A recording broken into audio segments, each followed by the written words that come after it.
اللہم ارنا الحق حقا وارزقنا اتباعہ وارنا الباطل باطلا وارزقنا اجتنابہ، آمین یا رب العالمین۔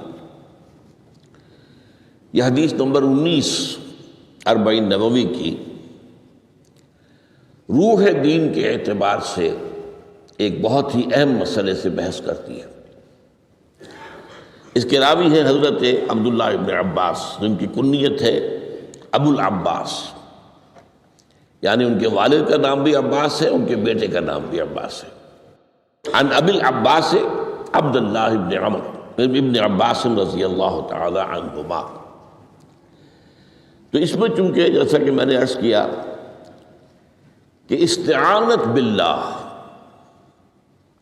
مدد مانگنی ہو تو صرف اللہ سے مانگو، یہ دین کی روح کا ایک بہت اہم مسئلہ ہے، بہت اہم موضوع، روح دین۔ میں نے اسی لیے آج سورہ فاتحہ کی تلاوت کی شروع میں کہ اس مسئلے کی اہمیت جو ہے اس کا آپ کو اندازہ ہو جائے۔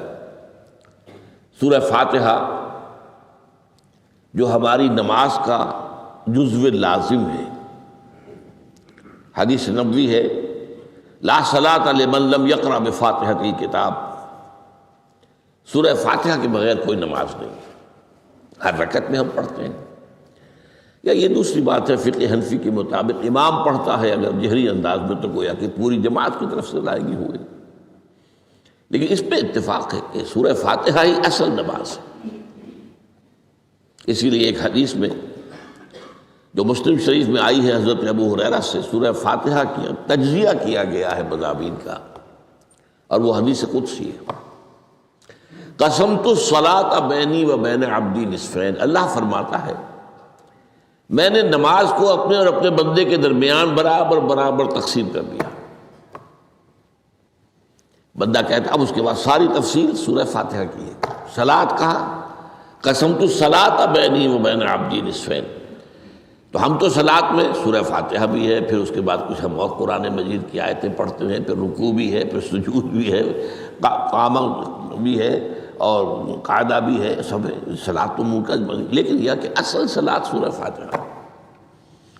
چنانچہ اس حدیث میں تجزیہ کیا گیا ہے، جب بندہ کہتا ہے، میرا بندہ یہ کہتا ہے الحمدللہ رب العالمین، تو میں یہ کہتا ہوں، اللہ تعالیٰ یہ فرماتا ہے حمدنی عبدی، میرے بندے نے میری حمد کی، تعریف کی، ثنا کی۔ جب بندہ کہتا ہے الرحمن الرحیم، میں کہتا ہوں، اللہ کہتا ہے اثنا علی عبدی، میرے بندے نے میری ثنا کی۔ اور جب بندہ کہتا ہے مالک یوم الدین، تو اللہ فرماتا مجدنی عبدی، میرے بندے نے میری بزرگی بیان کی۔ تو یہ سارا میں اس لیے آپ کو حوالہ دے دیا ہے، آج میں سورہ فاتحہ کا درس نہیں دے رہا ہوں، پوری بات نہیں سنا رہا کہ اصل نماز سورہ فاتحہ۔ اب سورہ فاتحہ میں 7 آیتیں ہیں اور عجیب ترتیب ہے، 3 آیتوں پر ایک جملہ بنتا ہے، الحمدللہ رب العالمین الرحمن الرحیم مالک یوم الدین، آیتیں 3 جملہ 1۔ پھر 3 آیتوں پر ایک جملہ ہے آخر میں، اہدنا الصراط المستقیم صراط الذین انعمت علیہم غیر المغضوب علیہم ولا الضالین، آیتیں 3 جملہ 1۔ درمیانی آیت ہے 4 نمبر کی، ایاک نعبد و ایاک نستعین، یہ ہے در حقیقت مرکزی آیت، مرکزی ہو گئی، 3 ادھر 3 ادھر، پھر وہ 3 ایک جملہ، آخری 3 ایک جملہ، اور یہ ایک آیت میں 2 جملے ہیں۔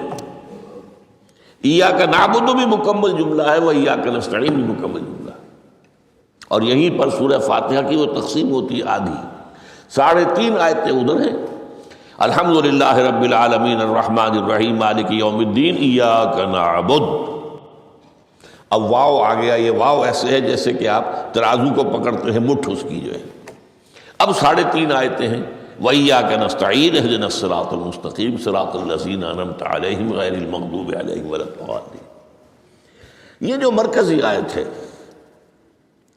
اس میں 2 باتوں کا ذکر ہے۔ ایاک نعبد، ایک تو ہم اقرار کرتے ہیں کہ اللہ ہم صرف تیری ہی بندگی کرتے ہیں اور کرتے رہیں گے، یہ حال اور ماضی، حال اور مستقبل دونوں کو محیط ہے۔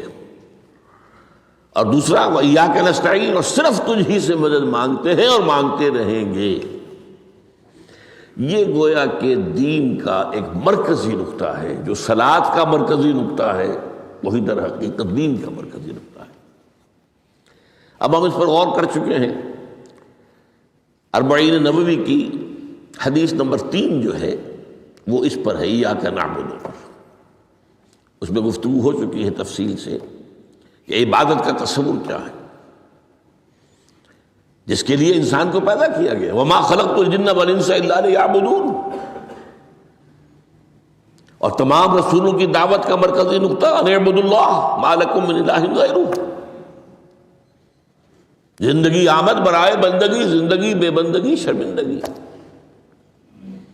اور اس میں جو کنفیوژن ہم نے پیدا کر دیا ہے کہ عبادت کو عبادات کے مترادف قرار دے دیا۔ نماز، روزہ، حج اور زکوٰۃ یہ عبادات ہیں، وہ عبادت جس کے لیے ہمیں پیدا کیا گیا ہے وہ یہ چیزیں نہیں ہیں، وہ ہے پوری زندگی میں ہمہ تن، ہمہ وقت، ہمہ جہت اللہ کی اطاعت۔ ہر وقت نماز تو نہیں پڑھی جاتی، ہر روز روزہ تو نہیں رکھا جاتا۔ یہ جو کہا کہ میں نے صرف تمہیں پیدا ہی اس لیے کیا کہ میری عبادت کرو، تو عبادت سے مراد یہ چیزیں نہیں ہو سکتی۔ یہ در حقیقت اس عبادت کے لیے سپورٹس ہے، جیسے 4 ستون ہیں، ان پر چھت ہے، چھت کو سپورٹ دینے کے لیے ستون ہے۔ ستونوں کی معنویت ہی تب ہے جب کہ چھت ہو، ورنہ کیا کہیں گے کس لیے کھڑے کر دیے 4 ستون؟ پاگل پن ہے کوئی؟ کس لیے؟ What for? جب تک کہ چھت کا تصور نہ ہو۔ شامیانے کے لیے 4 آپ نے بانس کھڑے کیے ہیں، کس لیے؟ اس شامیانے کو سپورٹ کرنے کے لیے۔ تو اب اس میں جو ایک مضمون آیا وہ یہاں بھی آ گیا اس حدیث میں، تو قرآن مجید کی آیت میں ایاک نعبد و ایاک نستعین، یہ ہے دوسری بات جس پر کہ آج کی ہماری مرکزی جو مضمون ہے وہ یہ حدیث۔ تجھ ہی سے مدد مانگتے ہیں اور مانگتے رہیں گے۔ اللہ تعالیٰ سے مدد مانگنا، اب آپ یوں سمجھیے کہ مدد جو مانگی جاتی ہے مختلف الفاظ استعمال ہو سکتے ہیں۔ استعانت، وہ اس حدیث میں بھی آیا، قرآن میں بھی آیا سورہ فاتحہ میں، ایاک نستعین۔ استمداد، مدد طلب کرنا۔ استنصار، نصرت مانگنا۔ استدعاء، کوئی دعا کرنا کسی کام کے لیے۔ استغاثہ، کسی کی دعائی دینا۔ یہ تمام ایک قبیل کی چیزیں ہیں، ان کو جمع کر لیجیے استعانت۔ اب استعانت ایک تو ہے عام مادی دنیا کے اصول کے اندر، میں کسی سے کہوں بھائی مجھے ذرا پانی پلا دینا، یہ بھی استعانت ہی ہو گئی نا، میں نے اپنی ایک ضرورت کو پورا کرنے کے لیے اسے مدد چاہیے۔ اس میں کوئی شرک نہیں، کوئی برائی نہیں، معلوم ہے یہ ایک عام مادی قوانین کے تحت ہوگا۔ یہ علیحدہ بات ہے کہ حضور کے بارے میں یہ آتا ہے صلی اللہ علیہ وسلم کہ آپ کبھی ایسے کام کے لیے بھی کسی کو نہیں کہتے تھے، یہاں تک کہ اگر آپ سواری پر ہوتے تھے اور آپ کا جو کوڑا ہے وہ نیچے گر گیا تو آپ اپنی سواری کو بٹھا کر یا اتر کر خود کوڑا اٹھاتے تھے، کسی سے کہتے نہیں تھے کہ مجھے ذرا اٹھا دو۔ تو یہ استدعاء، استعانت، استمداد، اس میں ایک درجے ہیں، بڑے اونچے درجے بھی ہیں، لیکن عام حالات میں ہم مادی قوانین کے تحت اگر کوئی مدد چاہے کسی سے تو کوئی بری بات نہیں، اس میں کوئی شرک نہیں، اس میں کوئی کفر نہیں۔ اگرچہ بعض حضرات کے نزدیک اس کا ایک درجہ ہے، وہ میں بعد میں بیان کروں گا، لیکن یہ کہ ماورائی انداز میں کسی غیر مرئی حقیقی یا باہومہ شخصیت سے مدد مانگنا، یہ شرک ہے۔ غیر مرئی حقیقی فرشتے ہیں، غیر مرئی ہے حقیقی، موہومہ جنہوں نے گاڈز اینڈ گاڈیسز اور آلہہ بنا لیے، دیویاں دیوتیا بنا لیے، یہ موہومہ ہے، ان کے وہم کی پیداوار، وہ بھی غیر مرئی ہے۔ وہ ان کی انہوں نے تصویریں بنا دی ہیں پوجنے کے لیے، لیکن وہ یہ کہتے ہیں کہ یہ تصویریں جو ہم نے بنائی ہیں یا یہ مجسمے بنائے ہیں، بت بنائے ہیں، یہ صرف توجہ کے ارتکاز کے لیے ہے، تاکہ پورا مراقبہ کر سکیں، ہم اپنی توجہ کو مرکوز کر سکیں۔ ہمیں بھی پتہ ہے کہ ان بتوں میں کچھ نہیں ہے۔ ایک عام ہندو ہے بیچارہ، عام جاہل دیہاتی، وہ تو یہی سمجھتا ہوگا کہ اسی میں ہے سب کچھ، اس بت ہی کے اندر ہے۔ لیکن جو پڑھے لکھے ہندو ہیں، جو تعلیم یافتہ لوگ ہیں، ڈاکٹر رادھا کرشنن بہت بڑا فلسفی تھا، جو آپ کو معلوم ہے بھارت کا صدر رہا ہے، بہت بڑا فلسفی، تو اس کی ایک کتاب ہے انڈین فلسفی پہ، اتنی موٹی موٹی 2 جلدیں ہیں اور بڑی باریک ٹائپ کی۔ اس میں اس نے کہا کہ ہم ان بتوں میں کچھ نہیں سمجھتے، یہ تو صرف کنسنٹریشن، توجہ کو مرکوز کرنے کے لیے ہم نے ان کو بنا لیا ہے، تاکہ ان کے ساتھ ایک ذہنی اور روحانی رشتہ قائم کرنے کے لیے اپنی توجہات کو مرکوز کر سکیں۔ بہرحال یہ میں نے بتایا، ایک ہے غیر مرئی حقیقی، ایک ہے غیر مرئی موہومہ۔ غیر مرئی حقیقی میں فرشتے بھی ہیں، معلوم ہے یہاں موجود ہیں، کرامن کاتبین ہیں، لیکن میں یہ نہیں کہہ سکتا کہ ذرا میری یہ مشکل دور کر دو، اس فرشتے سے میں مخاطب نہیں ہو سکتا، یہ شرک ہو جائے۔ حالانکہ ہمیں معلوم ہے فرشتہ ہے، فرشتے تو اس وقت ہمارے اس مجمع کو گھیرے ہوئے ہیں۔ حضور کی حدیث ہے، مجتمع قوم فی بیت من بیوت اللہ یتلون کتاب اللہ ویدارسونہ بینہم الا حفتہم الملائکہ وغشیتہم الرحمہ۔ جب بھی کبھی میرے گھروں میں سے کسی گھر میں میرے بندے جمع ہوتے ہیں قرآن کو پڑھنے اور سمجھنے کے لیے، سمجھنے سمجھانے کے لیے، تو فرشتے ان کے گرد گھیرا ڈال لیتے ہیں اور ان پر رحمت چھا جاتی ہے اور سکینت ان پر آسمان سے نازل ہوتی ہے، اور اللہ تعالیٰ ان کا ذکر کرتا ہے فی من عندہ۔ دیکھو اے فرشتو، تم تو کہتے تھے نا کہ اے اللہ تو یہ خلیفہ بنانے چلا ہے آدم، یہ تو دنیا میں فساد مچائے گا، دیکھو وہ میرے بندے وہ کیا کر رہے ہیں۔ اللہ تعالیٰ ذکر کرتا ہے ان کا اپنی اس مجلس میں، وہ جو ملأ اعلیٰ کی مجلس ہے، جو اللہ تعالیٰ کے قریب ترین جو فرشتے ہیں ان میں۔ تو فرشتے ہیں لیکن مدد نہیں مانگی جا سکتی۔ اسی طرح اب ذرا مسئلہ دوسرا وہ مختلف ہی ہو جائے گا۔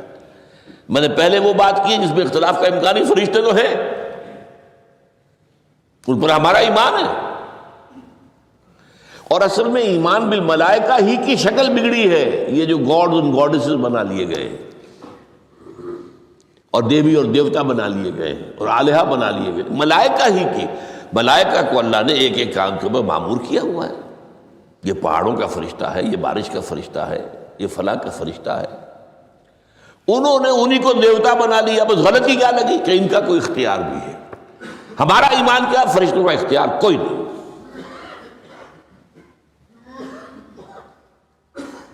یفعلون ما یؤمرون، جو اللہ حکم دیتا ہے کرتے ہیں، ان کا کوئی اختیار نہیں۔ بس یہ باریک سا پردہ ہے،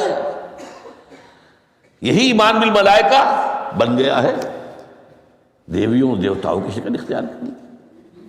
عرب کے لوگ خدا کی بیٹیاں کہتے تھے، وہ یہ فرشتے خدا کی بیٹیاں ہیں، ان کے نام پر لات، یہ مؤنث نام ہے، لات، عزا عزیز کا مؤنث ہے، منات یہ سب مؤنث نام ہے، یہ دیویاں ہیں، یہ اللہ کی بیٹیاں ہیں، فرشتے ہیں اصل۔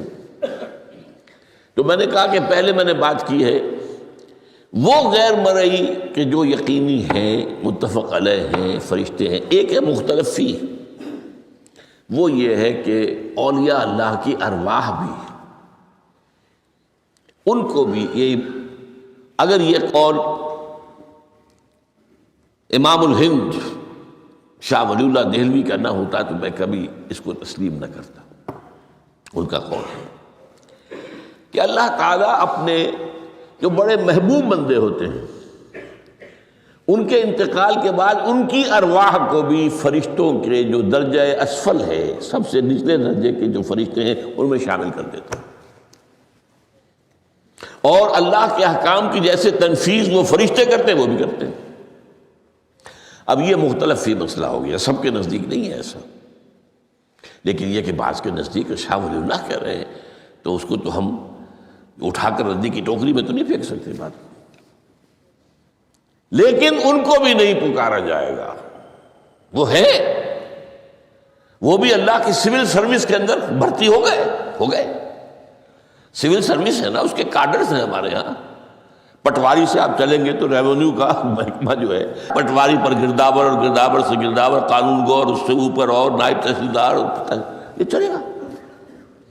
تو فرشتوں کے بھی گریڈ ہیں، طبقہ اسفل، طبقہ اعلیٰ۔ تو اگر اللہ تعالیٰ اپنے نیک بندوں کی ارواح کو بھی اس میں شامل کر دے تو ہمیں کیا اعتراض ہے؟ اور اس کو ماننے سے کوئی شرک لازم نہیں آئے گا۔ ہاں انہیں پکارو گے تو شرک لازم آ جائے گا۔ بات سمجھ رہے؟ باریک فرق۔ فرشتوں کو مانتے ہیں، پکار نہیں سکتے، مدد نہیں مانگ سکتے۔ اسی طریقے سے ان کو آپ مانتے بھی ہوں اگر کہ وہ ملائکہ کی آخری صف میں ان کو بھی اللہ نے بھرتی کر لیا ہے تو ٹھیک ہے، لیکن یہ کہ آپ اختلاف کریں، اختلاف بھی کر سکتے ہیں کہ اتنی بڑی بات کے لیے کوئی دلیل قرآن مجید سے ہمیں نہیں ملتی، فرض کیجئے کوئی شخص کہتا ہے، لیکن یہ کہ یہ ایک قول ہے، ایک محدث کا ہے، لیکن درجہ بعد فرق جو بتا رہا ہوں، ان کو یہ مان لینا کہ فرض کیجئے شیخ عبد القادر جو ہے بغدادی گیلانی رحمۃ اللہ علیہ، ان کی روح اب کہیں آ سکتی ہے، ارواح آ سکتی ہے، جیسے ملائکہ آ سکتے ہیں، آ سکتی ہے، روح محمدی صلی اللہ علیہ وسلم آ سکتی ہے، لیکن ہم اس وقت محمد کو پکاریں گے نہیں، پکارا تو شرک ہو جائے گا، دعوت جب دعا کی تو شرک ہو جائے گا۔ تو یہ ذرا باریک سا فرق ہے جو ہمارے ہاں اس فرق کو نہ سمجھنے کی وجہ سے ہی یا تو انکار کر دیتے ہیں سرے سے، روح آ ہی نہیں سکتی، اور یا یہ کہ پھر ان سے دعائیں اور استدعا اور استغاثہ، تو یہ دونوں میں جو ہے انتہائی ہو جاتی۔ اچھا، دنیا کے قانون کے تحت بھی جو میں نے کہا تھا، میں بتاؤں گا کہ اس کا بھی ایک مرتبہ ہے۔ آپ نے کسی شخص سے ایک کام کے لیے کہا، وہ کام دنیا کے قوانین کے تحت ہے۔ فرض کیجیے آپ کسی سے کہتے ہیں میری فلاں جگہ پر سفارش کر دیجئے، میرا یہ مسئلہ ہے، 100% درست ہے، لیکن یہ کہ فرض کیجئے کہ میرا جو مدعا علیہ ہے یا جو میرا مد مقابل ہے وہ چرب زبان ہے زیادہ، یا وہ اس نے کوئی لمبی چوڑی سفارش جو ہے فراہم کر دی ہے، تو آپ بھی میری بات رکھ دیں۔ وہاں قرآن مجید میں آیا ہے، سورہ نساء، من یشفع شفاعۃ الحسنۃ، اچھی شفاعت کرنا، صحیح بات، تو اس کے اندر اللہ تعالیٰ نے اجر و ثواب رکھا ہے۔ اب آپ نے ایک دفعہ کہا، اس نے نہیں کیا، دوسری دفعہ کہا، نہیں کیا، پھر کہا، تو یہ میں ایک بزرگ کا قول آپ کو بتا رہا ہوں کہ یہ شرک ہو جائے گا۔ ایک دفعہ کہا ٹھیک ہے، یہ سوال ہے، دوسری دفعہ کہا یہ بھی چلیے معاف، اب تیسری دفعہ، اس کا مطلب یہ کہ آپ نے یہ بات سمجھ لی ہے کہ آپ کا خیر اسی کے ہاتھ میں ہے، اور یہ شرک خفی ہو جائے گا۔ ٹھیک ہے، آپ نے کہا اگر وہ کر دے ٹھیک، کوئی اعتراض نہیں۔ تو یہ باتیں بھی سمجھنے کی ہیں، کیونکہ آدمی جو ہے اگر پیچھے پڑ جاتا ہے، کہتا رہتا، مطلب معلوم ہوا کہ اس کے ذہن میں یہ بات بیٹھ گئی ہے کہ تمہارا خیر جو ہے، تمہاری بھلائی اسی کے ہاتھ میں نہیں۔ بہرحال اس تمہید کے بعد اب ہم پڑھ رہے ہیں، حضرت ابن عباس فرماتے ہیں رضی اللہ تعالی عنہ، کنت خلف النبی یوما صلی اللہ علیہ وسلم، ایک دن میں حضور کے پیچھے تھا۔ اب پیچھے ہونے سے کیا مراد ہے؟ گمان غالب یہ ہے کہ سواری پر، جس کو ردیف بھی کہتے ہیں، واللہ عالم یہ بھی ہو سکتا ہے کہ چلتے ہوئے پیچھے پیچھے چل رہے ہیں، ادب کے ساتھ، چچا زاد بھائی ہیں لیکن عمر میں تو بہت چھوٹے ہیں، نوجوان ہیں۔ اس کیفیت میں حضور نے اب ان سے خطاب کیا، یا غلام، اے نوجوان، اے لڑکے کہا، اے لڑکے، اعلمک کلمات، میں تمہیں تلقین کرتا ہوں چند کلمات. اب یہ ہے حضور کا طریقہ تربیت و تعلیم و تزکیہ. وہاں کوئی مدرسے نہیں تھے، وہاں کوئی درس کی محفلیں تو نہیں ہوتی تھی. محفل تو ایک ہی ہوتی تھی ہفتے میں، اور وہ جمعے کا اجتماع ہے. باقی حضور کی صحبت ہے. فجر کی نماز کے بعد بھی آپ بیٹھے ہیں، صحابہ بھی بیٹھ کے ہیں، کچھ گفتگو ہو رہی ہے. اسی میں تربیت، اسی میں تعلیم، اسی میں تزکیہ. وہ علیحدہ ذکر کے حلقے جو ہے وہ ضربے مارنے کے لیے یہ تو نہیں تھے.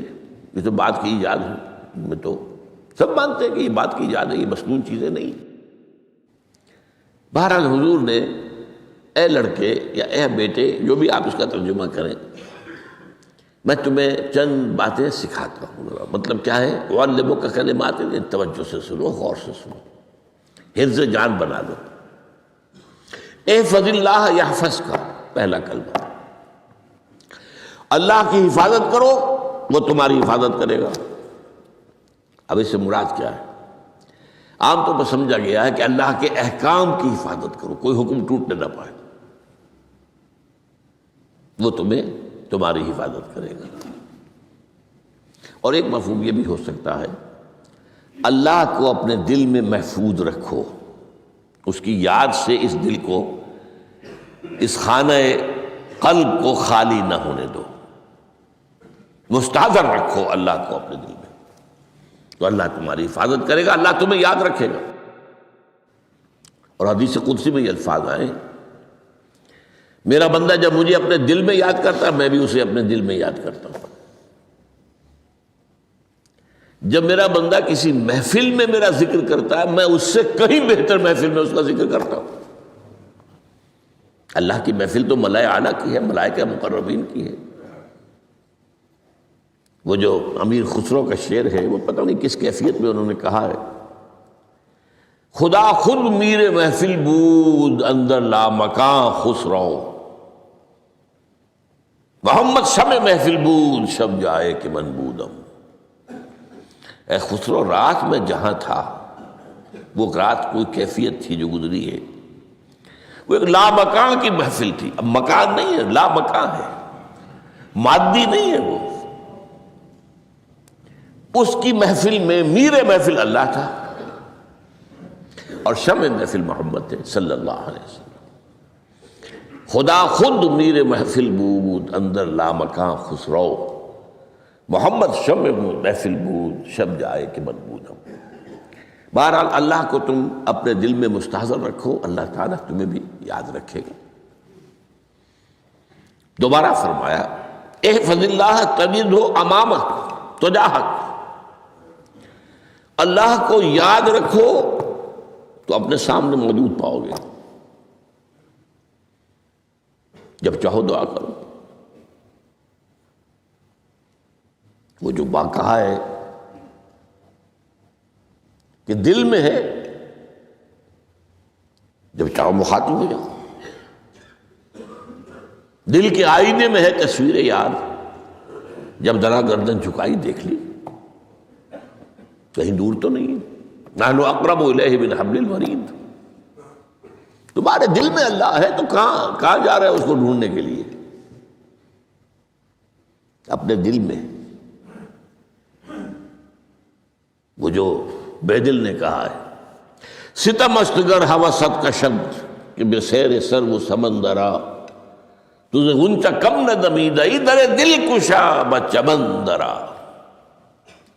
بڑے ستم کی بات ہے کہ تمہارا دل کہتا ہے چلو ذرا باغیچے میں چلو، پھولوں کی سیر کرو، یہ گلاب کا پھول ہے، یہ موتیا ہے، یہ سیر. ستم است، بڑے ستم کی بات ہے. کیوں بھی ستم کیا ہو گیا اس میں؟ ستم است گر ہوست کا شد، تمہاری خواہش تمہیں کھینچتی ہے کہ بے سیر سر و سمندرا، سر و سمن، ذرا ان کی سیر کرنے کے لیے آؤ. تجھے غنچہ کم نظر، تو خود ایک غنچہ ہے، تو خود ایک پھول ہے، اللہ کا بنایا ہوا اشرف المخلوقات. وہ اشرف المخلوقات سے بڑا کوئی پھول ہو سکتا ہے؟ تجھے غنچہ کم نہ دمیدہ در دل کشا، اپنے دل کا دروازہ کھولو. بچمن درا، اس کے اندر جو چمن آباد ہے وہ کیا ہے؟ روح ہے. دل مسکن ہے قلب، قلب مسکن ہے روح کا. تو احفظ اللہ تجد ہو امامک یا تجاہک، اپنے سامنے موجود پاؤ. اذا سالت فاسأل اللہ، اب آ گیا وہ مرکزی مضمون. دیکھو جب مانگو اللہ سے مانگو، غیر اللہ کے سامنے ہاتھ دراز کرو ہی مت.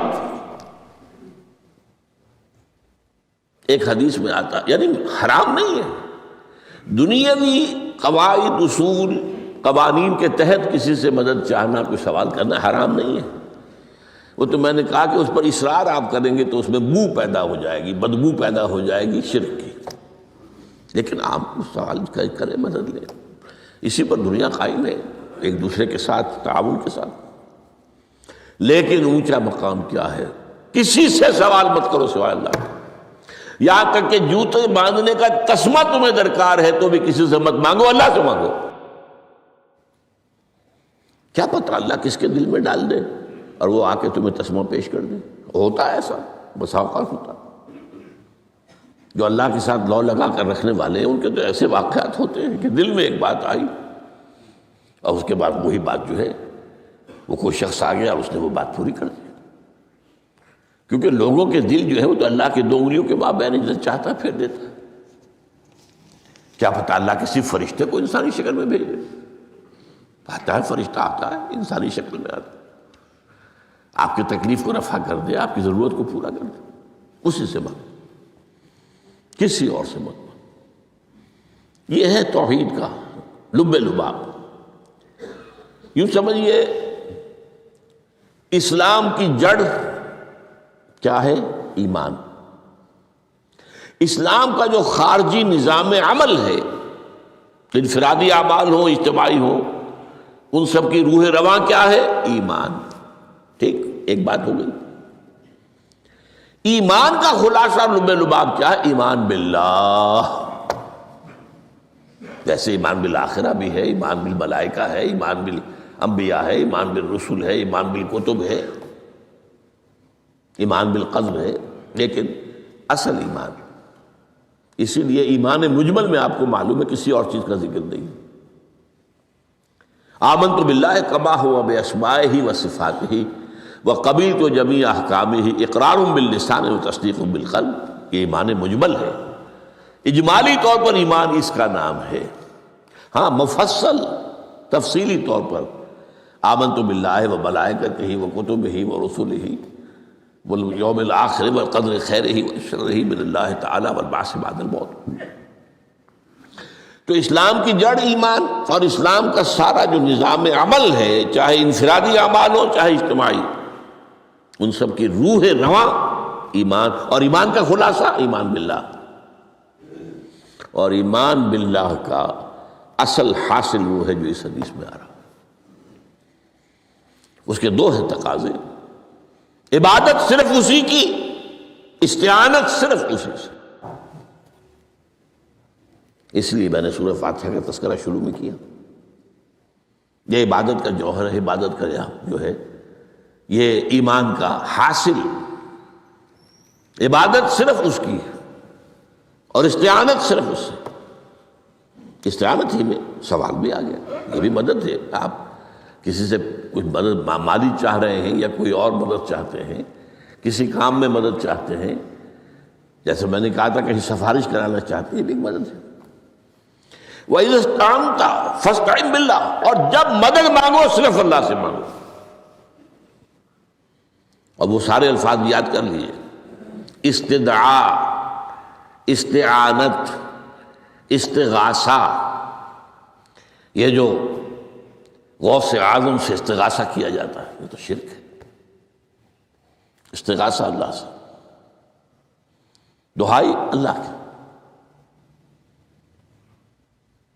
اس اعتبار سے استمداد، استعانت، استدعاء، استغاثہ، یہ سب اللہ سے، صرف اللہ سے. عبادت صرف اللہ کی، ایاک نعبد، اور استعانت صرف اللہ سے. اذا سألت فاسأل اللہ واذا استعنت فاستعن باللہ واعلم. اب یہ جو آخری ٹکڑا آ رہا ہے، حدیث نمبر 4 تھی وہ عبداللہ ابن مسعود رضی اللہ تعالیٰ عنہ، اس میں بھی مضمون جو آیا وہ یہاں پر دوبارہ آ رہا ہے۔ وعلم، اور اے میرے بیٹے، میرے بچے، اے عزیز، علم، جان لو، ان الامت لو اجتمعت علی ان ينفعوک بشیء، اگر سب لوگ جمع ہو کر چاہیں کہ تمہیں کسی شے کا نفع پہنچا دیں، کوئی فائدہ پہنچا دیں، لن ينفعوک الا بشیء قد کتبہ اللہ لک، نہیں پہنچا سکتے وہ تمہیں کوئی نفع مگر صرف وہی جو تمہارے لیے اللہ نے لکھ دیا۔ پھر کیوں مانگو ان سے؟ یہ تو فعل عبث ہو گیا، بیکار بات ہو گئی، ان کے ہاتھ میں کچھ ہے ہی نہیں۔ لہذا یہ جان لو، سب لوگ مل کر چاہیں کہ تمہیں کوئی نفع پہنچا دیں، نہیں پہنچا سکتے مگر وہی کچھ جو اللہ نے تمہارے لیے اگر لکھ دیا ہے تو مل جائے گا، ورنہ نہیں۔ آپ اندازہ کیجئے کہ جو شخص اس سطح پر آ جائے اس میں کتنا استغنا ہوگا، کسی کے سامنے پیشانی رگڑے گا اپنی، کسی کے سامنے ہاتھ پھیلائے گا، کسی کے سامنے اپنی عزت نفس کو ہتھیلی پر رکھ کر پیش کرے گا۔ تم نے سوال کیا تو عزت نفس تو تم نے اس کے سامنے پیش کر دی، اب وہ چاہے تو کچھ اس کا لحاظ کر لے، چاہے تو ٹھوکر مار دے تمہاری عزت نفس کو۔ یہ وہ مقام ہے جب مانگو صرف اللہ سے، جب مدد طلب کرو صرف اللہ سے، اور جان لو اگر تمام لوگ جمع ہو کر تمہیں کوئی فائدہ پہنچانا چاہے نہیں پہنچا سکتے، الا بشیء قد کتب اللہ لک، وان اجتمعوا علی ان یضروک بشیء لم یضروک الا بشیء قد کتب اللہ علیک، اگر سب مل کر چاہیں تمہیں کوئی نقصان پہنچا دے نہیں پہنچا سکتے مگر وہی کچھ جو اللہ نے تمہارے لیے لکھ دیا۔ اب بتائیے خوف کی جڑ کٹ جائے گی کہ نہیں؟ یہ جو ایمان جو ہے یہ خوف اور حزن دونوں سے نجات دلانے والی بات ہے۔ جو حقیقی مومن ہے وہ اللہ کا ولی ہے، حقیقی مومن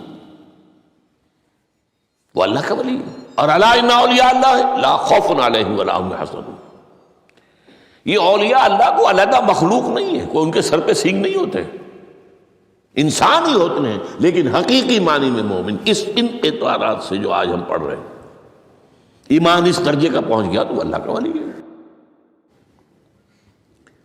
اور لوگ کے لیے خوف کس بات کا ہوگا؟ کس سے خوف کروں؟ اس کے ہاتھ میں کچھ ہے ہی نہیں، اور اگر کچھ اللہ نے میرے لیے لکھ دیا وہ آ کر رہے گا، چاہے میں لاکھ گڑ گڑاؤں اس کے سامنے کہ مجھے چھوڑ دے، اگر اللہ نے لکھا وہ آئے وہ تو آئے، تو کاہے کو اس کے سامنے گڑ گڑانا، کاہے کو جب بسائی کرنا اس کے سامنے، اور کسی کے ہاتھ میں کچھ ہے ہی نہیں، میرا خیر ہے ہی نہیں، کاہے کو خوشامد کروں اس کی۔ اور سنیے، رفعت الاقلام، دیکھو نوجوان، قلمیں اٹھا لی گئی ہیں، وجفت الصحف، اور جو رجسٹر ہیں صحیفے ان کی سیاہی خشک ہو چکی ہے۔ یہ ہے وہ اللہ کا علم قدیم جس میں ہر شے لکھ دی گئی، اس کی قلم اٹھا لیے گئے۔ وہ جیسے آپ کو معلوم ہے امتحان ہوتا تھا، 3 گھنٹے ختم ہو گئے، اسٹاپ رائٹنگ، بس اب قلم رک جانا چاہیے۔ وہ قلم تو تقدیر کا کاتب جو ہے وہ قلم اس کا اب اٹھا لیا گیا، اور جو صحیفے جن پر کہ لکھا گیا وہ خشک بھی ہو گئے۔ یہ تو روایت ہے جو امام ترمذی نے جس کو روایت کیا، یہ متن ان کا ہے جو ہم نے پڑھا ابھی، اور ان کا قول یہ ہے کہ یہ حدیث حسن صحیح ہے، لیکن یہی روایت اور انہی راوی سے عبداللہ ابن عباس سے رضی اللہ تعالیٰ عنہما اور بھی محدثین نے کی ہے، تو اس میں سے ایک اور متن جو ہے وہ یہاں پر امام نووی نے دے دیا ہے۔ احفظ اللہ تجدہ امامک، یہ تو پہلا وہ ٹکڑا تھا، وقت تجاہک تھا، یہاں امامک ہے، امام مطلب ایک ہی ہے، اپنے سامنے پاؤ گے۔ اللہ کی حفاظت کرو، اللہ کو دل میں، اللہ کی یاد کو محفوظ رکھو، گویا کہ اللہ کو مستحضر رکھو۔ ذکر اللہ کے معنی کیا ہے؟ استحضار اللہ فی القلب، یہ ذکر اللہ ہے۔ جنہیں ہم ذکر سمجھ بیٹھے ہیں وہ ذکر کے ذریعے ہے۔ اقیم الصلاۃ لذکری، نماز قائم کرو میری یاد کے لیے، نماز ذریعہ ہے یاد کا۔ یہ علیحدہ بات ہے کہ آپ نے 17 رکعتیں بھی پڑھ لی ہو جو عشاء کی اور یاد آپ کو آئی ہی نہیں کوئی، آپ تو ایک میکینیکل انداز میں جو ہے وہ اٹھک بیٹھک کر رہے ہیں اور آپ کی زبان سے کچھ بھی نکل رہا ہے، تو اس کا آپ کے شعور سے، دل کی گہرائی سے کوئی رابطہ ہے ہی نہیں، وہ ذکر تو نہیں ہوا۔ ہاں نماز فرض تھی، وہ ادا ہو گئی، آپ کی فرض ادا ہو گئی۔ تو جنہیں ہم نے ذرائع، جنہیں ذکر سمجھا وہ ذرائع ذکر ہے، اللہ اللہ سبحان اللہ سبحان اللہ زبان سے، یہ تاکہ اس کے نتیجے میں وہ ذکر حاصل ہو جائے۔ استحضار اللہ فی القلب، ذکر کے معنی ہے استحضار اللہ فی القلب۔ تعرف الی اللہ فی الرخاء، اور دیکھو کشادگی کے وقت میں تم اللہ کو یاد رکھو، اللہ کی طرف رجوع کیے رہو، بھول نہ جاؤ۔ وہ نہ ہو جو کبھی کہا تھا، بہادر شاہ ظفر کے اشعار میں سے بہت زور کا شعر ہے، ظفر آدمی اس کو نہ جانیے چاہے کتنا ہی ہو فہم و ذکا، جسے عیش میں یاد خدا نہ رہی، جسے تیش میں خوف خدا نہ رہا۔ وہ ہے کشادگی کی حالت میں، جب کہ تمہارے لیے کشادگی ہے، اللہ کی طرف رجوع کیے رکھو۔ یعرف کا فی الشدہ، تو اللہ اپنی توجہ تم پر رکھے گا شدت کے وقت میں، جب تمہیں کوئی تکلیف ہے، اس تکلیف کو تم پر آسان کر دے گا۔ تکلیف تو آنی ہے، لکھی ہوئی ہے، وہ تو آئے گی، لیکن یہ کہ اللہ تعالیٰ اس کی شدت کو، ایک ہی چیز ہے جس کو ایک انسان بہت شدت کے ساتھ محسوس کر رہا ہے، دوسرا آدمی اتنا نہیں محسوس کر رہا ہے، احساس کا معاملہ ہوگا نا۔ وہ تو اصل میں اگر انسان کی نروز کٹی ہوئی ہے تو احساس ہوگا ہی نہیں، سرے سے ہی نہیں ہوگا۔ تو اس اعتبار سے اللہ تعالیٰ تمہارے لیے اس شدت کی کمی کر دے گا۔ وَعْلَمْ أَنَّمَا أَخْطَأَكَ لَمْ يَكُنْ لِيُصِيبَكَ، اور جان لو جو چیز تم سے چھوٹ گئی ہے، رہ گئی ہے، وہ ہرگز تمہیں ملنے والی نہیں تھی۔ اب آپ نے کسی ملازمت کے لیے درخواست دی ہے، درخواستیں مانگی گئی ہیں، اپنی سی محنت کر لی، نہیں ملی ملازمت، اب آپ بیٹھے ہوئے افسوس میں، رنج میں، غم میں، فلاں نے یہ کر دیا، فلاں نے یہ کر دیا، وہ فلاں جو ہے بڑی تکڑی سفارش لے آیا تھا، فلاں نے رشوت دے دی۔ چھوڑو میاں اس کو، وہ تمہارے لیے نہیں تھی۔ کاہے کو اپنے ذہن کے اندر یہ کھچڑی پکا رہے ہو بیٹھے ہوئے؟ خام خواہ آپ شاید سوء ظن میں بھی مبتلا ہو رہے ہو، کسی نے نہ رشوت دی اور آپ سمجھتے ہو کہ رشوت دی ہے اس نے۔ یہ ساری چیزیں جو ساری سیئات، ان کی جڑ کٹ جائے گی۔ وَعْلَمْ أَنَّمَا أَخْطَأَكَ لَمْ يَكُنْ لِيُصِيبَكَ وَمَا أَصَابَكَ، اور جو چیز تم پر آ گئی، لَمْ يَكُنْ لِيُخْطِئَكَ، ہو ہی نہیں سکتا تھا کہ وہ تم پر نہ آتی۔ یہ کر لیتا تو ہو جاتا، شاید یہ کر لیتا، میں نے ٹیکا پہلے لگوا دیا ہوتا تو یہ بات نہ ہوتی۔ بھائی وہ جو ہونا تھا وہ ہونا تھا۔ اب یہ وہ چیز ہے جس سے انسان میں کیفیت پیدا ہوتی، تسلیم و رضا۔ ہم بھی تسلیم کی خو ڈالیں گے، بے نیازی تیری عادت ہی صحیح، اے اللہ جو تو نے چاہا مجھے قبول ہے۔ اسی لیے میں نے آپ کو آیتیں سنائیں سورہ تغابن کی، ما اصاب من مصیبت الا باذن اللہ، کوئی مصیبت نہیں آتی مگر اللہ کے اذن سے۔ وَمَن یؤمن باللہ یہد قلبہ، جو اللہ پر ایمان رکھتا ہو اللہ اس کے دل کو ہدایت دے دیتا ہے۔ ہدایت کس بات کی؟ تسلیم و رضا۔ ستمست گر حوست کشد کہ میں سر سلو سمندرا، نہیں یہ دوسرا شعر میں پڑھنا چاہتا تھا۔ سر دوستاں سلامت کہ تو خنجر آزمائی، نہ شبد نصیب دشمن کے شبد ہلا کے تیغت۔ اے اللہ تیری طرف سے ہے، مجھے قبول ہے، اور بظاہر مجھے تکلیف ہو رہی ہے لیکن یقیناً اس میں میرا کوئی خیر ہے۔ یدک الخیر، تیرے ہاتھ میں تو خیر ہی خیر ہے، جو بھی تیری طرف سے آئے، سر تسلیم خم ہے جو مزاج یاد میں۔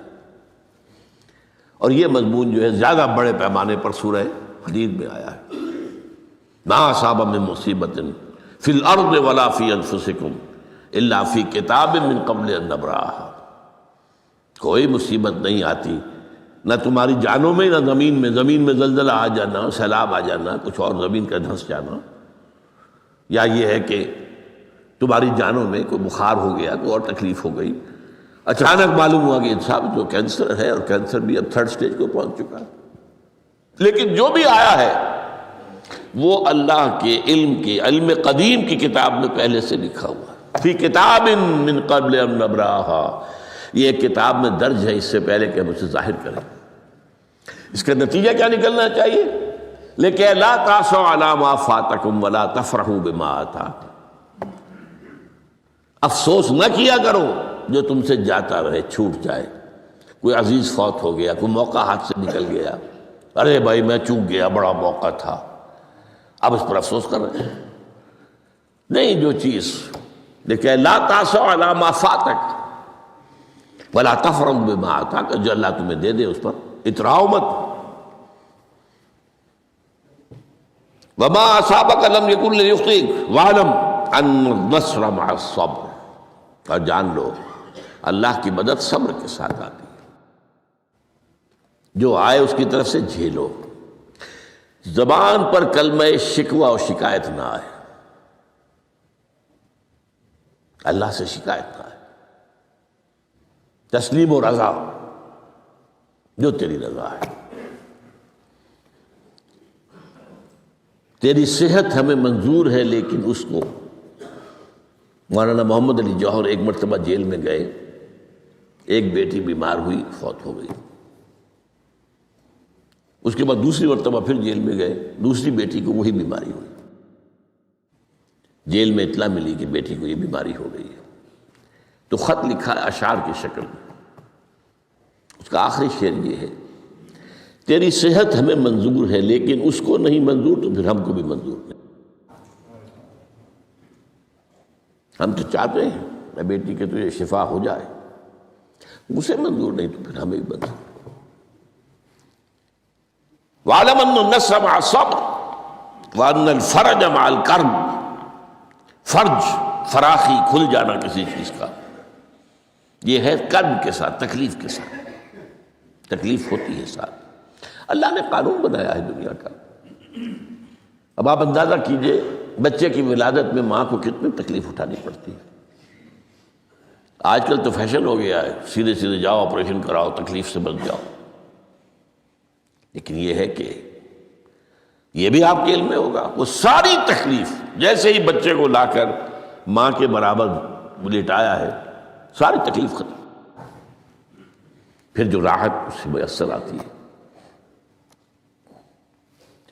ان الفرج مع الکرب وان مع العسر یسرا، اسی لیے میں نے وہ آیتیں بھی پڑھی تھی، ان مع العسر یسرا ان مع العسر یسرا۔ اس دنیا میں یہ اللہ نے نظام بنایا ہے، سختیاں جھیلنی ہی ہوں گی۔ لقد خلقنا الانسان فی کبد، ہم نے انسان کو پیدا کیا مشقت کے اندر، مشقت تو کرنی پڑے گی، کسی کی جسمانی مشقت زیادہ، کسی کی ذہنی مشقت زیادہ، مشقت سے چارہ کسی کو نہیں۔ تو یہ ہے ان مع العسر یسرا ان مع العسر یسرا۔